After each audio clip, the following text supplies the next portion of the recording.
पंतप्रधान नरेंद्र मोदी यांच्या हस्ते जम्मू काश्मीरमधील उधमपूर श्रीनगर बारामुल्ला रेल्वे मार्ग आणि जगातील सर्वात उंच चिनाब रेल्वे पुलाचं लोकार्पण. भारतातील पहिला केबल स्टेड रेल्वे पूल अंजी पुलाचं पंतप्रधानांच्या हस्ते उद्घाटन. 2 वंदे भारत गाड्यांना दाखवला हिरवा झेंडा. रालोआ सरकारनं गेल्या 11 वर्षात तरुणांना सक्षम करण्यासाठी केलेल्या निरंतर प्रयत्नांमुळे आजची तरुणाई बनली विकसित भारताच्या संकल्पात महत्त्वाचा भागीदार. पंतप्रधानांचं प्रतिपादन. भारतीय रिझर्व्ह बँकेकडून द्वैमासिक पतधोरण आढावा जाहीर. सलग तिसऱ्यांदा रेपो दरात कपात. रेपो दर 0.5% कमी होऊन 5.5%वर. अर्थव्यवस्थेची बळकटी कायम. 2025-26साठी वास्तविक जीडीपी वृद्धीचा दर 6.5% राहण्याचा अंदाज. सेवा क्षेत्रात तेजी तर महागाई कमी होण्याचा अंदाज आरबीआयकडून व्यक्त. खासदार शशी थरूर यांच्या नेतृत्वाखालील सर्वपक्षीय शिष्टमंडळानं अमेरिकेचे उपाध्यक्ष जेडी व्हान्स यांची घेतली भेट.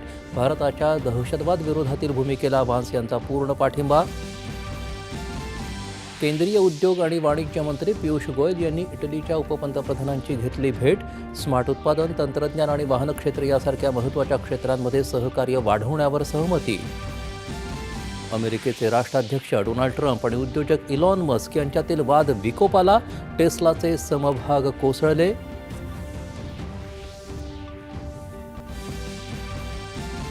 तीनशे 51व्या शिवराज्याभिषेक दिनानिमित्त छत्रपती शिवरायांना राज्यभरातून अभिवादन. किल्ले रायगडासह विविध गडकिल्ल्यांवर शिवराज्याभिषेक सोहळ्याचा उत्साह.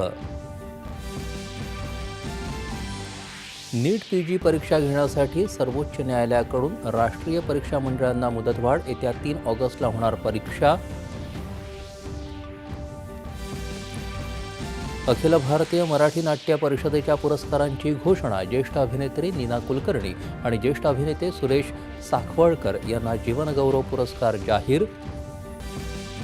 आणि फ्रेंच खुल्या टेनिस स्पर्धेत महिला एकेरीत अमेरिकेच्या कॉक गॉफची अंतिम फेरीत धडक. उद्या आयर्ना सबलेंकासोबत विजेतेपदासाठी लढत.